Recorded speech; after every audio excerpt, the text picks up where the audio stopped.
জার্নিটা আমার জন্য খুবই কষ্টসাধ্য ছিল, কারণ আমি ওয়ার্ল্ড কাপ খেলা শেষ করে যাওয়ার পর একটানাই বলতে গেলে হসপিটালে ছিলাম। প্রায় আপনার এই 1 মাসই পুরো টানা আমি হসপিটালে।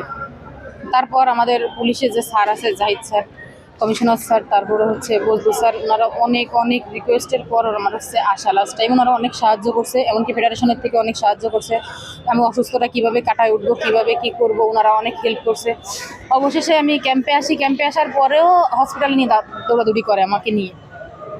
তারপরে এখন চিন্তা ভাবনা করলাম, এরকম প্রতিনিয়ত যদি হসপিটালে যাওয়া আসা করি তাহলে আমার দ্বারা গেম হবে না।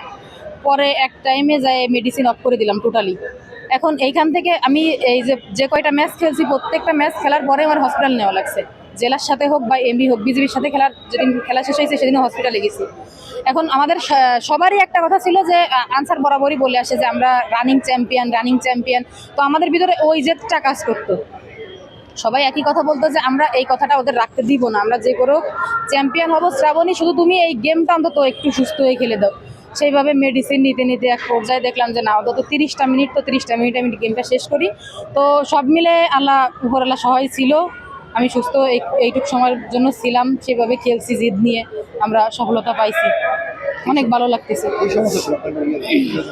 সমস্যা ছিল কি, আমার সমস্যা এই ওয়ার্ল্ড কাপ খেলার পর থেকে আমার শ্বাস বন্ধ হয়ে যায়। 5 মিনিট পর পর গলা আর হচ্ছে নাকের ভিতর মানে শ্বাস পুরোই আটকে আসে। 5 মিনিট পর পর নিঃশ্বাস নিতে পারি না, ভিতরের দিকে নিতে পারি না, বাইরের দিকে ছাড়তে পারি। এই করতে করতে হসপিটালে যাই, মনে করেন প্রায় 75-80 হাজার টাকা শুধু টেস্টই আমার চলে গেছে। ডাক্তার খরচ, অ্যাম্বুলেন্স খরচ দিয়ে সব চলে গেছে, কিন্তু কোনো রোগ ধরা পড়েনি। শুধু একটাই প্রবলেম ধরা পড়ছে, সাইনাসের প্রবলেম, মানে পলিপাস। তারপরেও ওষুধ, মানে এ ডক্টরে ওষুধ দিছে, ও ডক্টরে ওষুধ দিছে, মানে সব কিছু মিলায়ে মানে ওষুধ খাইতে খাইতে আমি শেষ। পরে লাস্ট ফিনিশিং দেখলাম যে আপাতত ওষুধটা একটু বন্ধ রাখি, গেমটা শেষ করি, তারপরে নয় ভালো ট্রিটমেন্ট করা হবে। এখন গেম শেষ করলাম, অনেক ভালো লাগতেছে যে অসুস্থ শরীরে এরকমভাবে আমরা একটা সাফল্য পাবো, আসলেই আশা করিনি। তারপর অনেক ভালো লাগতেছে। এটা আমি পার্সোনালি করছি, যতটুকু পারছি পার্সোনালি করছি। ফেডারেশন থেকে আমাকে 10,000 টাকা দিছিল, সেটাও লাগছে। আমার পুলিশ বাহিনী থেকে অনেক অনেক সাপোর্ট করেছে। পুলিশ বাহিনী আমি এখনো পর্যন্ত যে আসি, ওদের টাকায় ট্রিটমেন্ট চলতেছে।